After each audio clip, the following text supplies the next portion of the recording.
Gracias por continuar con la señal de Canal 12. Vamos ya al espacio de la entrevista. Solo nos tomamos unos segunditos para saludar a las personas que nos sintonizan a través del canal 181 del sistema Sky y también a quienes le dan seguimiento a nuestra transmisión a través de la red social Facebook. Esta mañana de jueves, vamos a hablar de política, vamos a hablar de situaciones que están ocurriendo, como por ejemplo la reunión que tuvo lugar ayer en Casa Presidencial entre el gobierno y los partidos políticos. Vamos a hablar también sobre la propuesta de pensiones y las diferentes reacciones que está generando la propuesta que fue presentada por el sector privado y organizaciones de la sociedad civil. Pero como siempre les hemos preparado un contexto sobre los puntos que vamos a tratar. Austeridad es una palabra que resuena fuerte en estos días que el gobierno se reúne con los partidos políticos buscando acuerdos que permitan al país mantenerse a flote. La propuesta de decreto de austeridad, según el secretario técnico de la presidencia, tiene que ver, en términos generales y con ajuste mayor al 17% de reducción en la adquisición de bienes y servicios que ya se incluyó en el presupuesto 2017. El decreto ya fue estudiado en el Consejo de Ministros. Roberto Lorenzana, secretario técnico de la presidencia, anunció también que el gobierno alista un decreto de retiro voluntario para los trabajadores del sector público que ya están jubilados. Agregó que hay 8.000 personas, 4.000 jubilados que están trabajando en el gobierno y otros 4.000 que ya llegaron a la edad de jubilación. Según Lorenzana, ya existe un decreto de retiro voluntario, pero sin incentivos suficientes para que los trabajadores públicos se acojan al acuerdo. Agregó que habrá que crear, por reforma de ley, ese nuevo decreto que permita que puedan retirarse con beneficios determinados.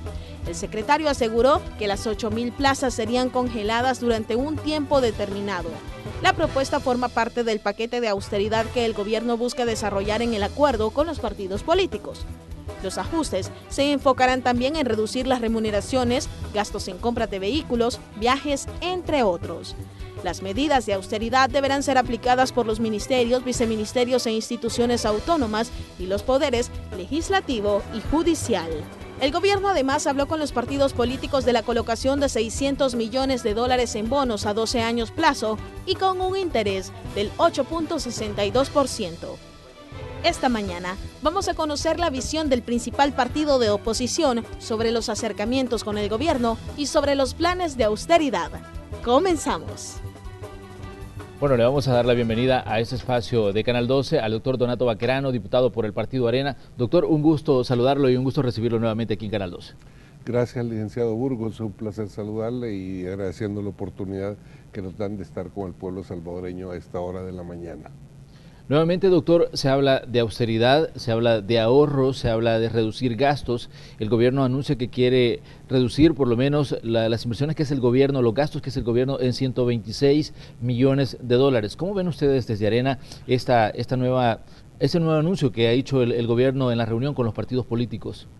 Bueno, realmente, en primer lugar, cuando se dan respuestas a una realidad, aunque sean incipientes, son bien vistas, y en este caso hay que celebrar en primer lugar que el gobierno haya reconocido que tiene un desorden fiscal tremendo y un desorden que ya está afectando definitivamente el accionar no solamente del sistema público o del Ejecutivo, sino que ya tiene una incidencia directa en el quehacer de todos los salvadoreños y principalmente en los gobiernos locales con el tema del FODES. Todos los días salen noticias de que instituciones del gobierno no tienen para pagar recibos de energía eléctrica, no tienen para pagar, como el caso mismo incluso de la Fiscalía, para pagar las casas donde ellos están teniendo sus sedes policiales y cada día vamos viendo que la situación se va poniendo peor. Nada más el año 2016 tuvimos la oportunidad de que se nos presentó de parte del gobierno una situación que nunca se había presentado, que terminábamos el año y que lo terminábamos en crisis. El mismo presidente de la República en aquella ocasión decretó a todos a toda la gente del Ejecutivo, les decretó una alerta, en aquella época le llamó una alerta fiscal, que a todo mundo le llamó poderosamente la atención, que en qué consistía. Pues nada más consistía en que definitivamente el gobierno necesitaba $550 millones para terminar el ejercicio fiscal del año pasado. Y ahí va una buena parte de ese dinero destinado al pago de salarios y de remuneraciones que estaban pendientes, lo mismo que de aguinaldo. Llegar a este punto definitivamente, donde tampoco se habían pagado, tenían 2 meses atrasados de FODES, donde se debía una enorme cantidad de dinero en el tema de los proveedores del gobierno. Entonces, realmente el descalabro que tiene el gobierno es enorme. Y hoy últimamente, el último anuncio que hizo el presidente de la República, que iba encaminado a denominar que tenían un desorden fiscal intenso y grande. Para eso nombró una comisión que se fue a Washington, donde los organismos financieros internacionales, a tratar, según lo que él expuso, de buscar una salida a la situación fiscal. Hasta el momento no se nos ha presentado un informe detallado qué es lo que fueron ellos a hacer a Washington realmente. Han aparecido algunos anuncios como los que usted ha mencionado, licenciado Burgo, que no es nada más el reflejo de las propuestas que en determinado momento nosotros como partido político las hemos estado haciendo desde hace bastante rato, como es el hecho de que el gobierno debe de entrar en un tema franco con la población, que es el de la austeridad. No podemos seguir en el buen vivir de parte del gobierno y la situación en el día a día de todos los salvadoreños. Pero doctor Maquerano, ¿considera usted que 126 millones puede tener un impacto significativo a la hora de hablar de austeridad, a la hora de hablar de ahorro? Mira, todo esfuerzo es loable y es bienvenido, pero eso es insuficiente completamente. Imagínate que el gobierno está diciendo que va a congelar plazas. Se ha creado 40,000 nuevos empleos en el sector público. Empleos que nos toca pagar a todos los salvadoreños mediante los impuestos. Y estos 40,000 nuevos empleados, está bien si esto fuese, dijéramos, siguiendo un plan en el cual se mejorarían algunos aspectos de atención pública para la población. Pero ¿qué es lo que sucede? Lo que sucede es que son 40,000 nuevos activistas políticos, en lugar de tener, por ejemplo, si le vamos a apostar el tema de educación, 40,000 nuevos maestros bien preparados, con un plan educativo bien cimentado y con propuestas claras y medibles a corto y mediano plazo. Entonces, ¿qué es lo que sucede? El problema grande del gobierno es que tienen un desorden, como bien lo ha dicho el presidente, y el desorden que tienen llega al punto en que se han quedado nada más única y exclusivamente haciendo un gobierno populista que miente, que no cumple lo que acuerda, un gobierno que no tiene un plan definido de país y que ha sido incapaz incluso de reunir a las fuerzas que realmente le pueden dar ese plus de construir esa visión de país a largo plazo. Entonces creo yo que tenemos hasta este momento un gobierno que tiene una enorme deuda para con nosotros. Hay diferentes situaciones y diferentes reacciones en torno al anuncio del plan de ahorro de 126 millones. Algunos ciudadanos expresan, bueno, mire, eso me parece a mí un poco superficiales en el sentido de que se pueden hacer más ahorros. Y ellos hablaban de que se pueden reducir gastos, decía, no solo con apagar el aire acondicionado en algunas instituciones, eso no va a generar mayor cambio. Desde su punto de vista, ¿cuáles son las partes o los aspectos en los que se puede generar más ahorro?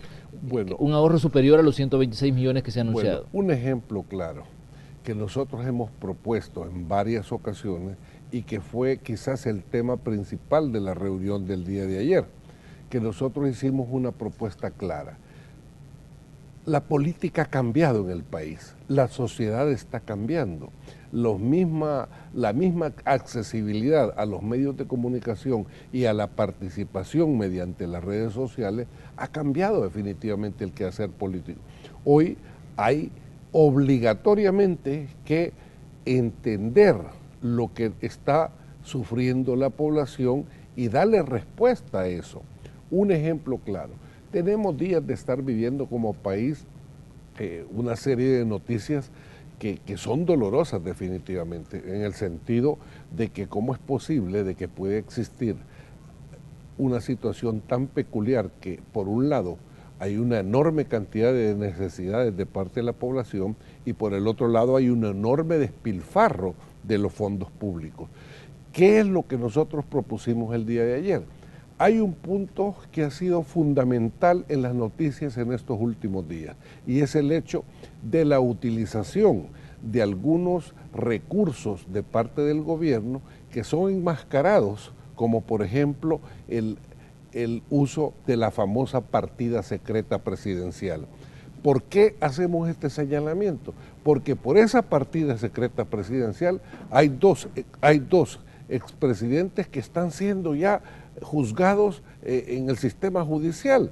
Entonces, si tenemos ese agujero y no sabemos en qué se gasta, y lo que hemos observado que nada más ese dinero de la partida secreta ha servido para corromper y para alterar, dijéramos, el status quo que propone después de una elección el pueblo salvadoreño, pues entonces lo que tenemos que hacer es transparentar ese uso. Y es solo ese recurso de la partida secreta, son 60 millones de dólares, alrededor de 60, 66 millones de dólares, que ¿para qué nos pueden servir?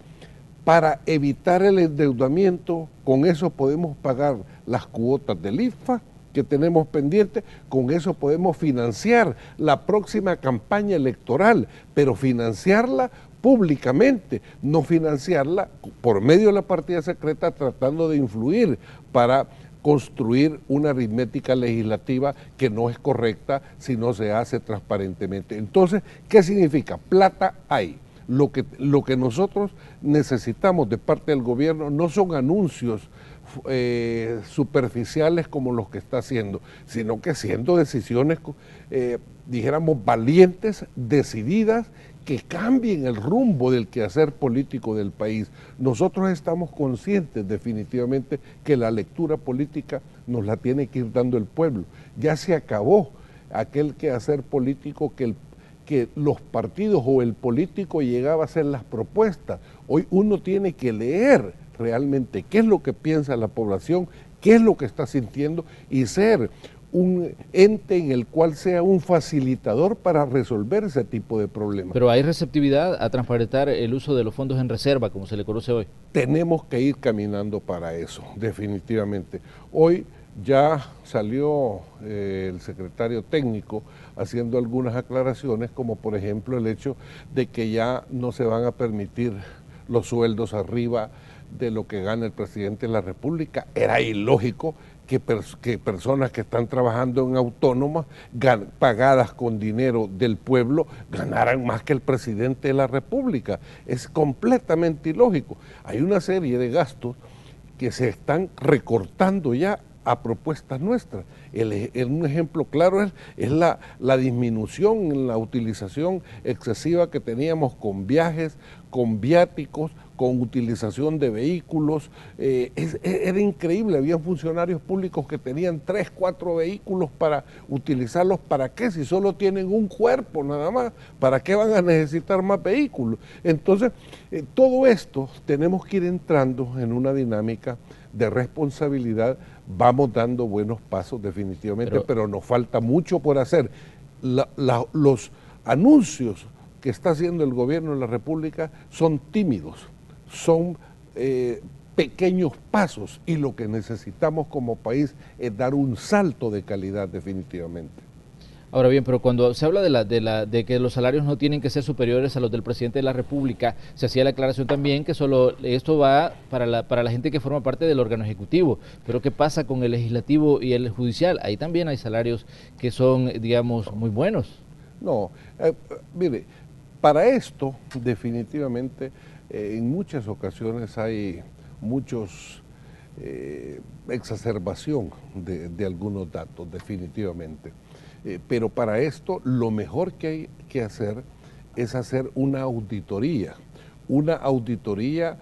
de todo el Ejecutivo y de los 3 órganos del Estado, una auditoría en la cual nos permita conocer la realidad de lo que está sucediendo, porque licenciado Burgos, con especulaciones no vamos a salir adelante, y recordémonos que las especulaciones pueden darse en cualquier nivel. incluso para generar noticias. Hay mucha noticia que va en ese sentido, pero eso no quita que hay una realidad que hay que abordar, pero hay que hacerlo con seriedad.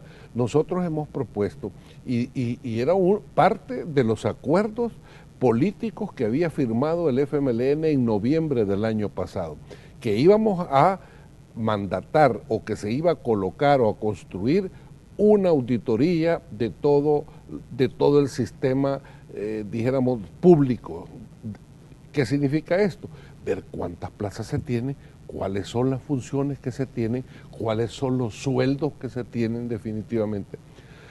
Yo he tenido la oportunidad de estar hoy, que pertenezco a la Junta Directiva, y lo que usted acaba de mencionar, de que hay sueldos mayores de lo que gana el presidente no. dentro o sea, de la Asamblea Legislativa, no la pregunta quizás es, ¿qué tanto se compromete la Asamblea Legislativa a ser austera? Aunque tal vez usted no me puede decir, mire, los salarios nuestros no son superiores a los del presidente de la República, pero sí hay prestaciones que son cuestionadas a la Asamblea, como por ejemplo el gasto en seguros médicos. Eso ha sido un tema de debate a lo largo de los últimos, ¿qué? ¿6, 8 meses? Para que se dé cuenta, hasta este momento, ¿en qué mes vamos del año? Y no hay seguro médico en la Asamblea Legislativa, pero es un tema que está vigente y no hay seguro médico. Y en todas las demás instituciones sí existe seguro médico, pero el tema es la Asamblea. Ahí es donde realmente quiero decirles que en muchas ocasiones hay exacerbaciones. Lógicamente sí se puede dar. Un ejemplo claro. En este año que acabamos de terminar, fuimos capaces de ahorrar 2.6 millones de dólares del presupuesto. Y anteriormente, en todas las administraciones anteriores, cuando sobraba ese dinero, se veía en que se gastaba para no regresarse al Ministerio de Hacienda. Pues nosotros no. Hoy, en diciembre, regresamos 2.6 millones de dólares que no utilizamos en el ejercicio del año pasado. ¿Qué significa esto? Que se va trabajando de una forma diferente. O sea, se están tratando de hacer las cosas.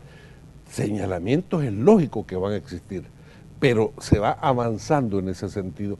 Eso es lo que necesitaríamos definitivamente en todas las demás dependencias. Un ejemplo claro, nuestra fracción ha decidido no viajar. Nadie está viajando de la fracción legislativa, a excepción que sea por invitación y que los gastos los cubra el organismo o la institución que nos invite. Entonces hay una serie de acciones que nosotros estamos impulsando desde nuestra bancada legislativa y que son acciones muy reales. En muchas ocasiones no se hace público esto, pero sí decirles que el compromiso existe y nosotros estamos claros de hacia dónde tenemos que ir avanzando como partido político, hacia dónde tenemos que ir avanzando como fracción legislativa y cuáles son nuestros compromisos y los retos que tenemos definitivamente. Ahora bien, según el ministro de Hacienda, él daba cálculos de cuánto se pagaba. Él decía que se estiman por aproximadamente 100 millones los pagos en seguros médicos privados para el sector público. Pero ¿no considera usted que sería una buena señal de parte de la Asamblea Legislativa decir, miren señores, nosotros hemos decidido que ya no vamos a continuar con el tema del seguro, o por lo menos que las fracciones dijeran directamente, bueno, miren, como un respeto al ciudadano, nosotros queremos decir que renunciamos a un beneficio como este? Sí. Vuelvo y quiero decirte una cuestión. Hay que aceptar una realidad.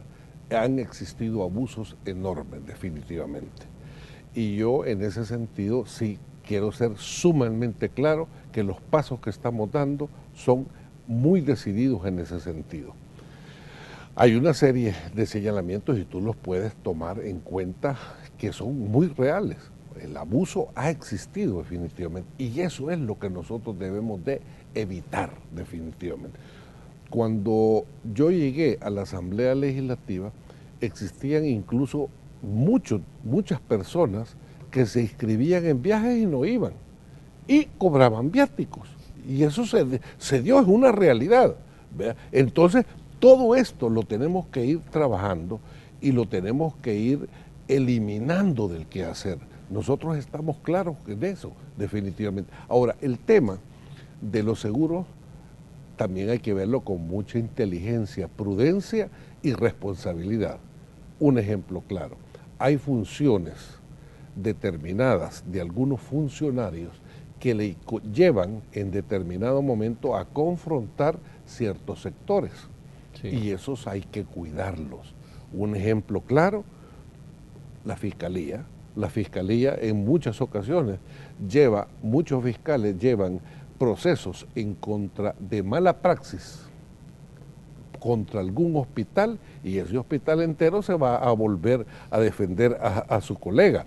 Entonces hay funcionarios en los cuales hay que tener mucho cuidado, que el tema del seguro médico no se debe de eliminar, sí eliminar el tema de los abusos. Otro ejemplo claro que te puedo poner, el caso de los jueces. Como un juez que en determinado momento falle en contra de una huelga, por ejemplo, te la declare ilegal y vaya a caer en manos de sindicalistas molestos en el área de salud. Entonces, Rafael, cuando yo hablo de esto, hablo de que el seguro médico privado en determinado momento no hay que satanizarlo, pero sí hay que utilizarlo muy bien, dirigido específicamente hacia qué es lo que necesitamos. Pero ¿no considera usted que hay también funcionarios que tienen suficientes ingresos como para pagarse su propio seguro médico privado? Definitivamente que sí es. Estamos hablando el mismo idioma. Es que estamos hablando de cuestiones de abusos. Estamos hablando, eso hay que eliminarlo definitivamente. Pero lo que yo te acabo de, la propuesta que yo te hago y el planteamiento que te he hecho, tampoco tú puedes estar en desacuerdo con lo que te acabo de presentar, que hay funcionarios que definitivamente tienen que tener esa prestación. Ahora bien, se hablaba también que dentro de las medidas de austeridad y en todas las acciones que se van a tomar para generar ahorro, de mecanismos de retiro de empleados públicos. Se dijo en la reunión anterior que se buscaría las instancias para que por lo menos 8.000 personas dejaran el sector público. ¿Cómo ven ustedes desde Arena esta propuesta? Porque se hablaba de gente que ya está jubilada y gente que está por jubilarse y que está todavía trabajando. Bueno, quiero decirte de que no solamente es el hecho de enfocarse en una área.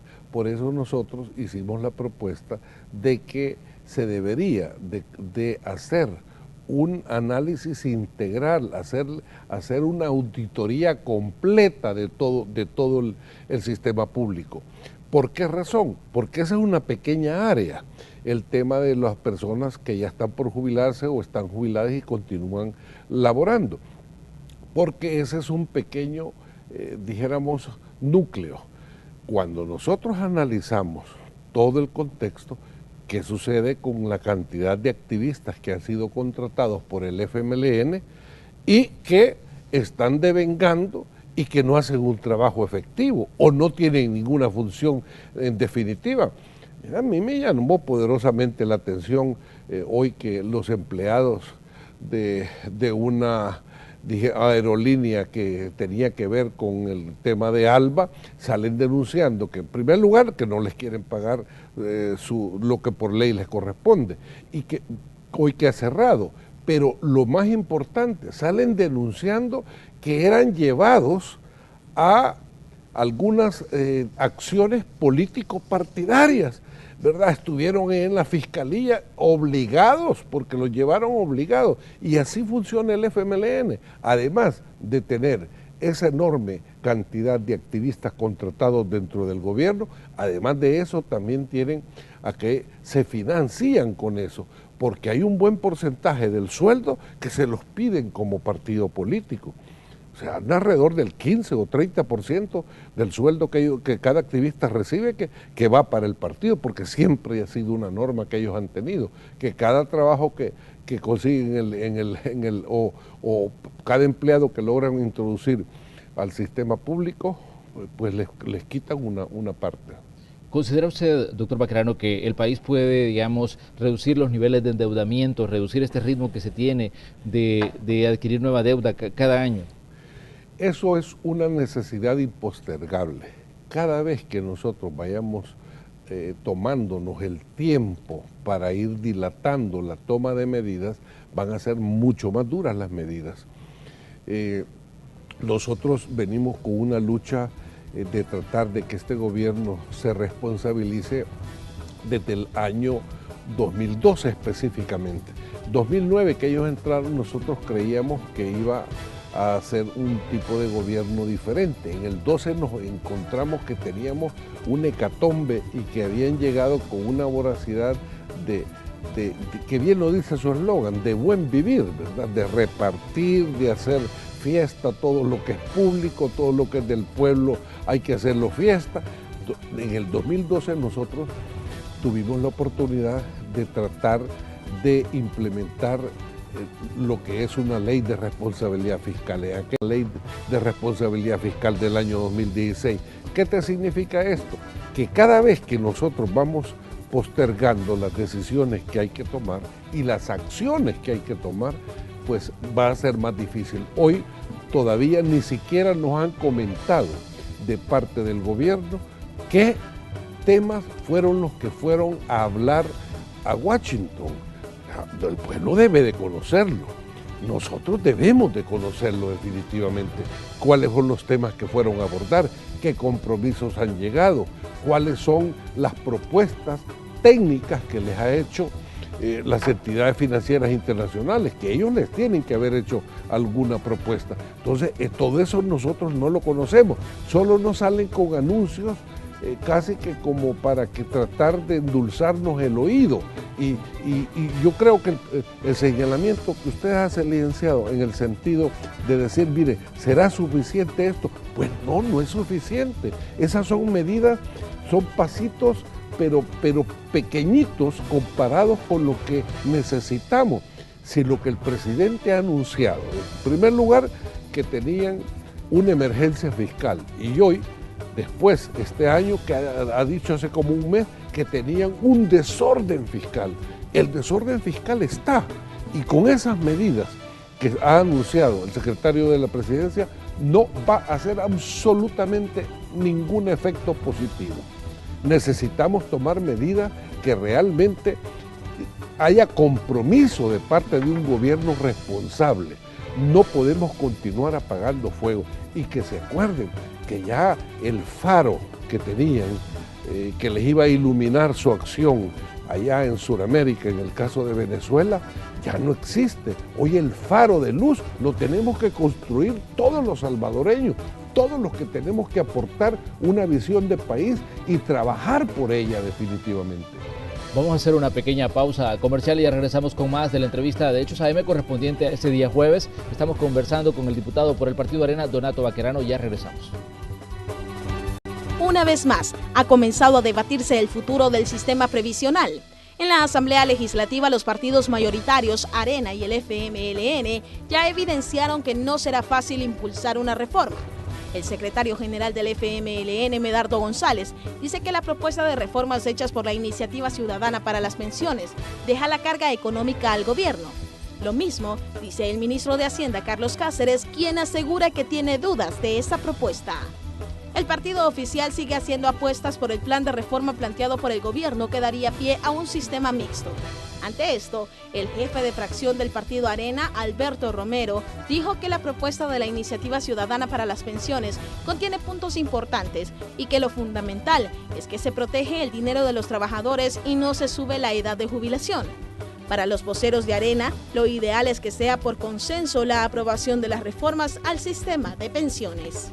Nosotros esperamos que en este decreto venga todo lo que siempre hemos hablado, lo relacionado a viajes, a viáticos, a las consultorías, lo que son bienes y servicios que no tienen nada que ver en atención al pueblo salvadoreño. Representantes de Gana, PCN y PDC ya han mostrado su respaldo a la propuesta de la Iniciativa Ciudadana de Pensiones. El partido oficial, mientras tanto, afirma que tomar una decisión en ese tema sin la participación del FMLN no es lo que le conviene al sector privado o los mismos propietarios de las AFP.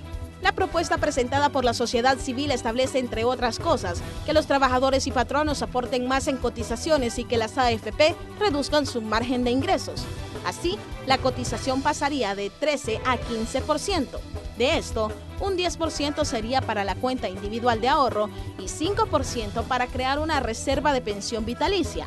También proponen que los trabajadores puedan retirar hasta el 25% de lo cotizado en una especie de autopréstamo. Continuamos con la entrevista de hoy.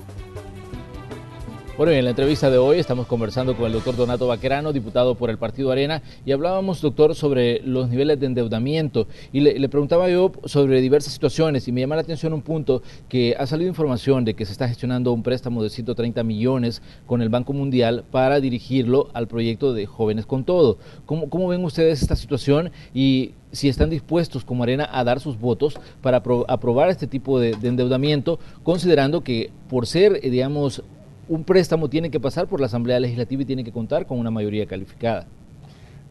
Fíjate que estas son las cosas que realmente uno se queda muy impactado. Hemos no solamente construido un acuerdo fiscal, hemos hecho una ley de responsabilidad fiscal. Y esta ley de responsabilidad fiscal define parámetros de endeudamiento. Y los parámetros de endeudamiento que define esta ley ya están en su techo más alto. ¿Qué significa esto? Que de aquí en adelante cada préstamo, si bien es cierto, no nos podemos cerrar, la intencionalidad debe de ir siendo a la tendencia de ir disminuyendo el endeudamiento. Y cuando vayamos a hacer un endeudamiento, que sea con un plan específico. Pero usted en época de elecciones va a comenzar a pedir 130 millones de dólares para comenzar a repartirlo a esa enorme cantidad de jóvenes que están sin poder estudiar, sin poder prepararse para el futuro y sin poder tener la oportunidad de un trabajo, comenzar solo a repartir dinero. Por eso es que estamos como estamos, endeudados, gastados y sin obtener de parte de educación para la población y de mejorar la calidad en cuanto a la oferta de trabajo de la población, llegar a niveles como los que estamos actualmente. Yo creo que el FMLN a estas alturas nunca entendió de la responsabilidad de dirigir un país y dudo que a estas alturas puedan tener el tiempo suficiente de entender la oportunidad que han desperdiciado definitivamente. Mira, yo puedo creer que vayamos a hacer un préstamo, por ejemplo, para invertir a programas específicos educativos, a mejorar nuestras escuelas, a capacitar a nuestros maestros, a mejorar las condiciones para que aquel número de jóvenes que es enorme que se retiran por frustraciones en las escuelas, ya sea porque no están aprendiendo lo que necesitan, ya sea porque las condiciones de su escuela no permiten una comodidad para estar o porque los maestros no tienen los recursos necesarios para trabajar y para estudiar y para prepararlos. A eso le deberíamos de apostar, pero comenzar con programas como estos que están pidiendo, por ejemplo, ahí tienen organizaciones, han creado una cantidad enorme de organizaciones, dicen ellos, juveniles, pero lo que los convierten son en activistas. Ellos lo que quieren es, en una forma populista, tener un grupo de jóvenes que les están dando una cantidad de dinero para que voten por ellos las próximas elecciones. Y eso hacen todos los gobiernos populistas. Pero el populismo a la larga a un país no le hace ningún bien. Y lo hemos vivido en El Salvador. El Salvador comenzó a dejar de crecer económicamente y de mejorar las condiciones de vida de los salvadoreños cuando comenzaron a funcionar gobiernos populistas. Y un gobierno populista puede ser de izquierda o de derecha. El tema es que el populismo no lo debemos de permitir en el país. ¿Arena no va a dar votos por más deuda? En ese sentido nosotros no estamos dando ninguna muestra de dar más préstamos. Es más, les hemos hecho un señalamiento. Ahí tienen 60 millones de dólares en el gasto de casa presidencial que está manejando. Entonces, eso lo podemos utilizar para lo que ellos quieran, pero esos 60 millones de dólares los quieren utilizar siempre como lo han hecho y como históricamente se está demostrando ahora que hay una investigación seria de parte de la Fiscalía. Hay otros temas que me gustaría conocer también su punto de vista. Se presentó una nueva propuesta de reforma al sistema de pensiones y hay algunas reacciones de parte del gobierno. Las primeras declaraciones que han dado incluso diputados dicen, bueno, miren, nosotros como FMLN estamos más a favor de que se cree un sistema mixto, que fue la propuesta que mandó el Ejecutivo a la Asamblea Legislativa. La sociedad civil ha presentado su propia versión de lo que consideran podría ser una nueva reforma al sistema de pensiones. Están participando también sectores empresariales. ¿Cómo ven ustedes la posibilidad del debate que se va a generar en cuanto a la reforma previsional y cómo ven las dos propuestas en este momento? Mira, toda reforma previsional que se vaya a hacer tiene que tener características que son básicas. Una reforma de pensiones debe de ir encaminada a mejorar las condiciones de los pensionados, única y exclusivamente. Ese es el objeto final, definitivamente. Pero si tú ya comienzas a mezclar que la reforma de pensiones que tú propones, como el caso de la que ha propuesto el gobierno, que vaya no a mejorar la condición final de los pensionados, sino que vaya a mejorar la condición o a ayudarle a aliviar la crisis fiscal que tiene el gobierno, ahí se desnaturaliza definitivamente. El secretario técnico decía ayer que la propuesta que fue presentada la semana anterior decía incrementa las cotizaciones, pero reduce el margen de ingreso para los trabajadores. Él decía, actualmente hay un ingreso del 10 y algo de por ciento y esto va a ser, dice, una reducción al 8%. Entonces, ¿cómo ven ustedes este debate que indudablemente en algún momento tiene que comenzar? Yo creo que, vuelvo y repito al inicio, nuestra visión va encaminada a mejorar la accesibilidad, a mejorar la pensión, a aumentar la cobertura para los trabajadores, para la gente. Ese es nuestro objetivo principal. Ahora, ¿qué es lo que sucede con esto? El gobierno lo que quiere es caerle al fondo de pensiones. Hay unos cuantos miles de millones de dólares que los han ahorrado los trabajadores durante un buen tiempo, cosa que el sistema público anterior no logró hacer, sino que dejó única y exclusivamente deuda. Entonces, hoy lo que quieren hacer es caerle esos fondos. Esa es la única intención de la propuesta que presentó el gobierno. Por esa razón es que no ha tenido eco dentro de la Asamblea Legislativa. Por más que ha tratado de presionar a los otros partidos que generalmente lo acompañan, porque esto lo pasan con 43 votos. No han querido los demás partidos políticos, porque saben que eso sería un harakiri, eso sería un suicidio político para el partido que apoyara esto. Ahora, ¿qué es lo que ha sucedido en los últimos días? Hemos conocido de una propuesta, porque hasta el momento nosotros estábamos solicitándole que este tema lo abordaran técnicamente, que se construyera un grupo de personas o se contratara un grupo de personas que conocen y son expertos en la materia, porque aquí hay que hacer análisis actuariales de profundidad con gente experta en el tema. No es cualquier economista que va a venir a dar opinión o cualquier político que vaya a venir a dar una opinión, sino que aquí las propuestas deben de ser técnicas. Nosotros les hacíamos la sugerencia que como gobierno se hiciese una comisión de gente que sea garante para la construcción de estas propuestas, como lo han hecho otros países. Chile es un ejemplo. Chile, cada vez que va a tocar el tema de pensiones, contrata y construye un grupo de gente que tenga un peso intelectual y de conocimiento en la área muy grande. ¿Qué es lo que ha sucedido con esta última propuesta? Esta última propuesta tiene unas características bien especiales. En primer lugar, ¿cómo se construye? Se construye con la participación del sector laboral, cosa que no lo tiene la propuesta del gobierno.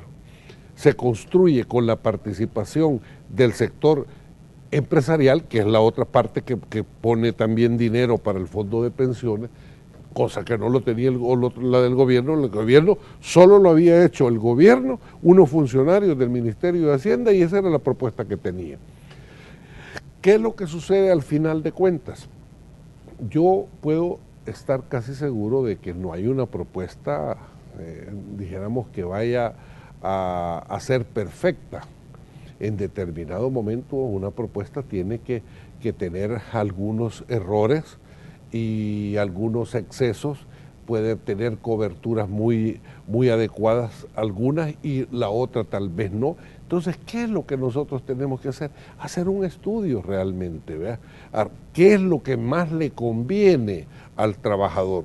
Y eso lo vamos a tener que hacer. Imagínate que el BID, creo que es el que había hecho un estudio del tema de pensiones, que nosotros no lo conocemos porque el gobierno lo escondió, el gobierno mandó a hacer, pero no presentó ese, sino que le sirvió nada más de insumo los datos actuariales que había realizado el BID para construir su propia propuesta.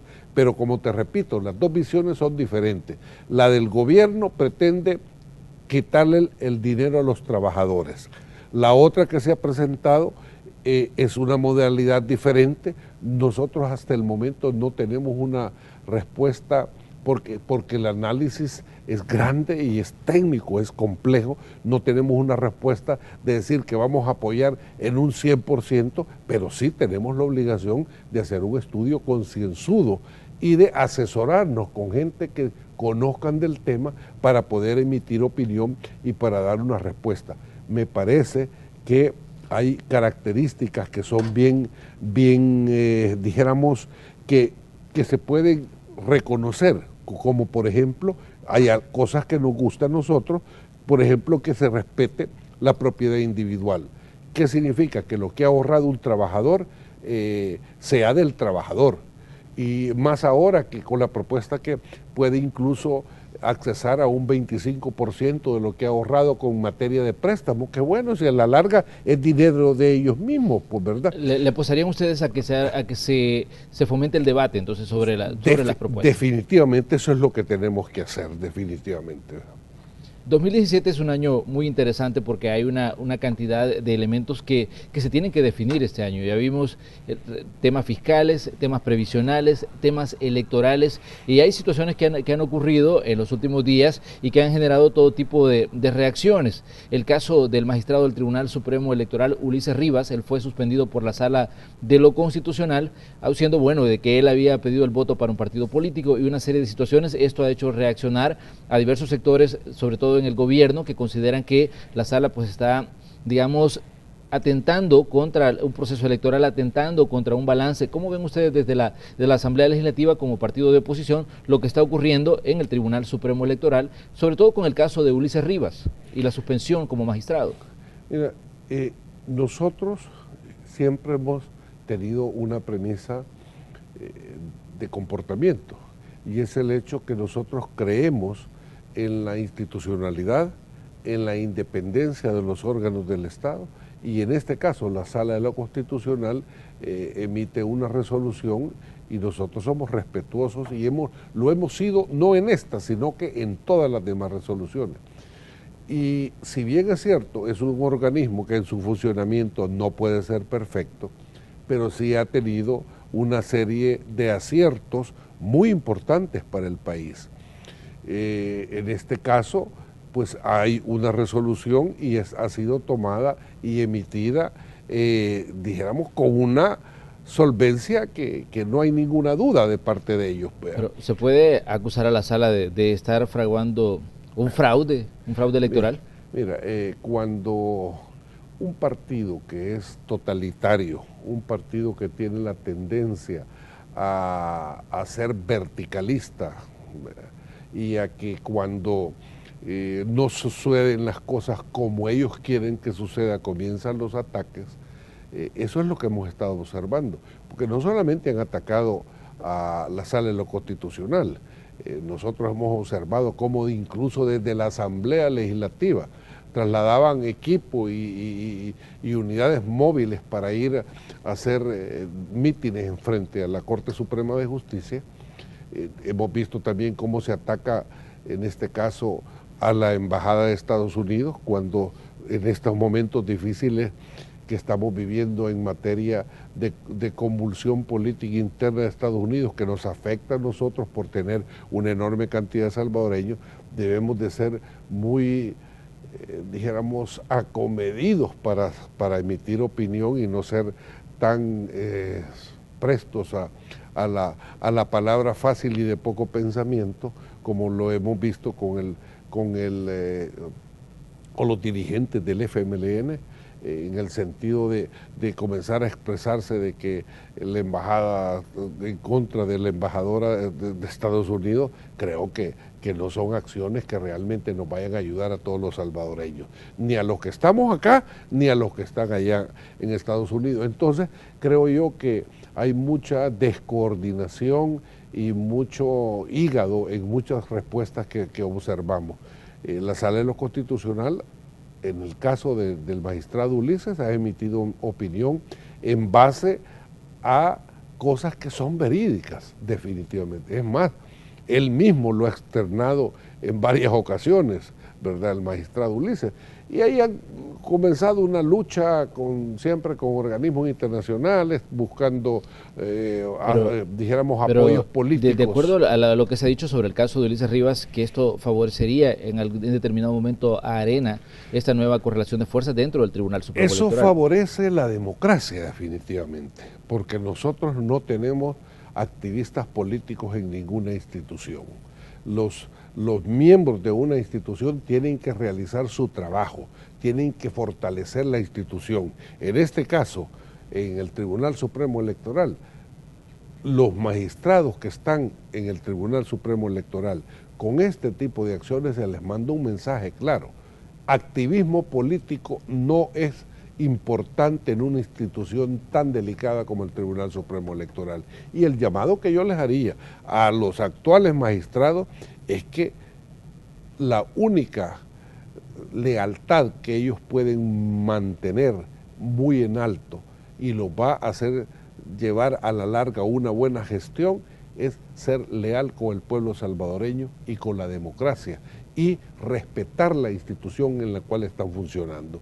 Ya aquellas acciones de que porque pertenezco al FMLN me van a poner de presidente de la Corte Suprema de Justicia y me van a llegar a instaurar a la fuerza como lo vivimos incluso en épocas pasadas, ¿verdad?, cuando el expresidente de la Asamblea, Sigfrido Reyes, fue a coronar a una persona a la Corte Suprema de Justicia. Eso ya se terminó definitivamente. Yo creo que la apuesta que hemos hecho como país de vivir en democracia y de fortalecer las instituciones es la mejor apuesta que hemos hecho en la historia de El Salvador y la debemos de continuar fortaleciendo hasta este momento. Creo que vamos en buen camino y el mensaje para estos funcionarios, estos magistrados del Tribunal Supremo Electoral, que hagan su trabajo, dijéramos, con la frente en alto y teniendo como único objetivo el de servirle a su país y no el de servirle a un partido político. Vamos a la pausa comercial y regresamos con las conclusiones de la entrevista de hoy.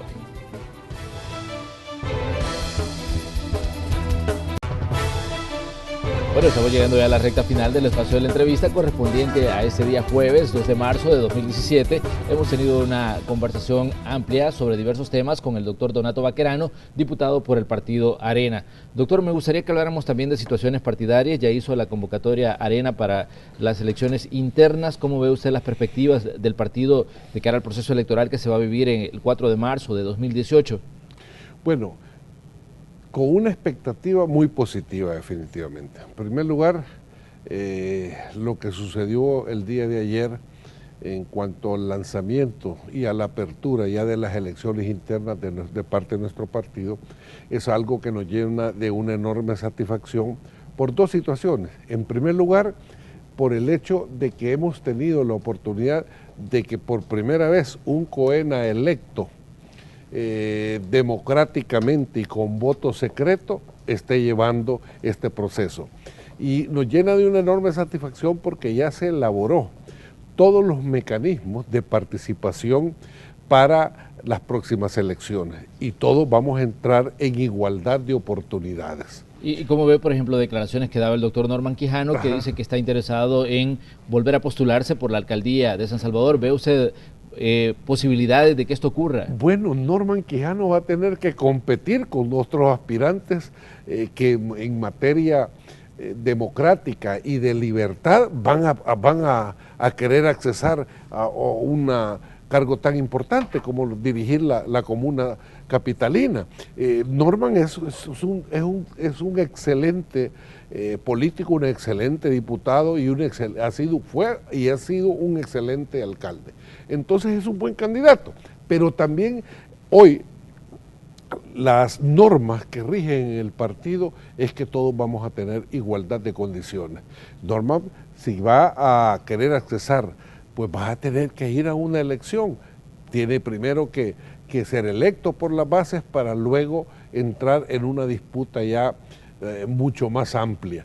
Entonces yo creo que el banderillazo de salida que dio Arena el día de ayer fue muy gratificante, hubo un lleno del partido, mucha alegría, un discurso muy fresco de nuestro presidente del partido, el licenciado Mauricio Interiano, y te digo, hay buen augurio, y principalmente con lo que nos desayunamos ahora este día. Ayer tuvimos la convención y hoy nos desayunamos con una noticia que es muy importante, que nos da estímulo, pero también nos da responsabilidades grandes de continuar en contacto con nuestro pueblo y principalmente poniéndonos a tratar de solventarles la problemática que viven todos los salvadoreños, y lógicamente ahora en las encuestas que aparecen en uno de los periódicos de este día llevamos una enorme ventaja. Esto creo que es producto del esfuerzo y del trabajo que han estado haciendo todos y cada uno de nuestros funcionarios públicos